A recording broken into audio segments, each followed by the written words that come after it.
Hey, good evening. It's Friday night, December 4th. Thanks again for being along. We've come now towards the end of Psalm 98. And again, we can see a connection with the Advent here that's not very common to us. Isaac Watts's hymn, Joy to the World, sort of alludes to this. I think we kind of pass it over.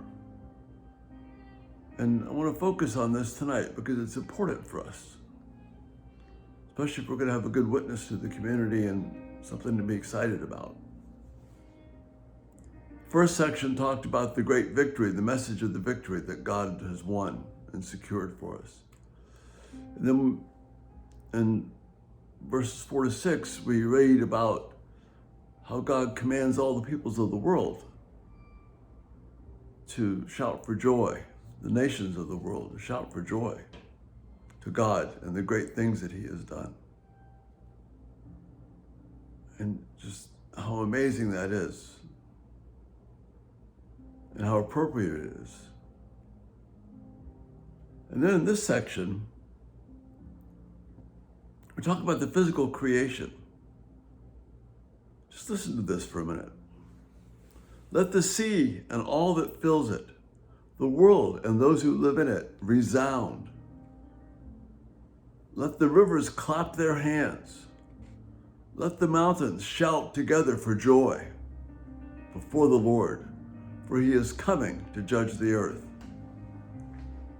Now, this is not some cartoon version of the mountains somehow, swaying back and forth and yay, clapping their hands.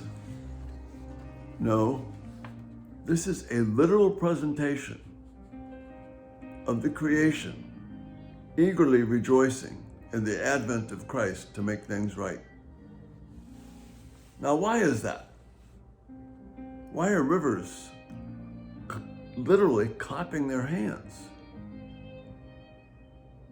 Why is the creation doing this? Well, you recall in Genesis that the creation was made for the rule of people who were committed to the glory of God. That's the creation mandate in Genesis 1. Then there was the ugly fall. And sin just didn't stop in the ugly hearts of man that it become. The fall deeply impacted the physical creation because man did not care for the planet Earth, as God intended, as God commanded. Rather, what happened was man cared for the planet to bring honor and glory to himself instead of honor and glory to God. And the physical creation suffers greatly. So Romans explains to us that the creation is groaning in expectation of the mercies of God, longing for the advent to make things right.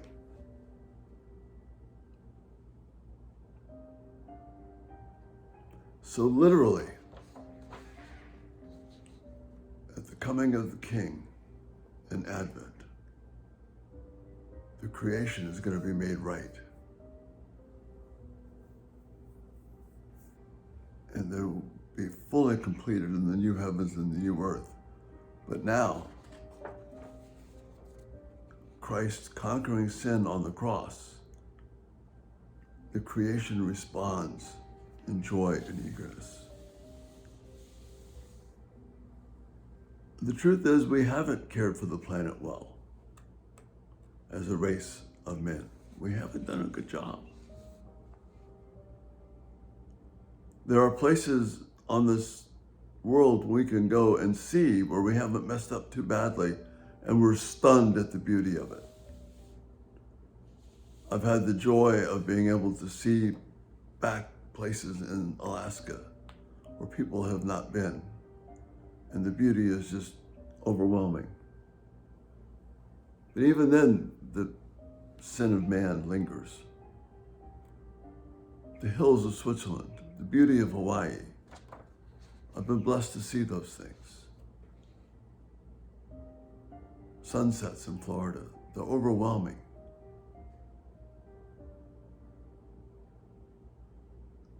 Beauty of the Cascade Mountains in the Pacific Northwest. All those things are tinged with the sin of man, and the creation groans under the impact. But at the promise of Christ, at the advent of Christ, the creation leaps for joy. The sea leaps for joy. The promise of it being trashed is going away, and the promise of hope is coming. Let's care for our creation that God gives to us. And as Christians, let's participate in the good that God calls us to do. Because he gave us his creation so that we could bring honor to his name in the way we care for it. And with the advent, with the coming of Christ, the creation can sense it. Brothers and sisters, so should we. And that's the thought for this night. The Lord bless, and Lord willing, we'll see you tomorrow. Have a great evening. Bye-bye.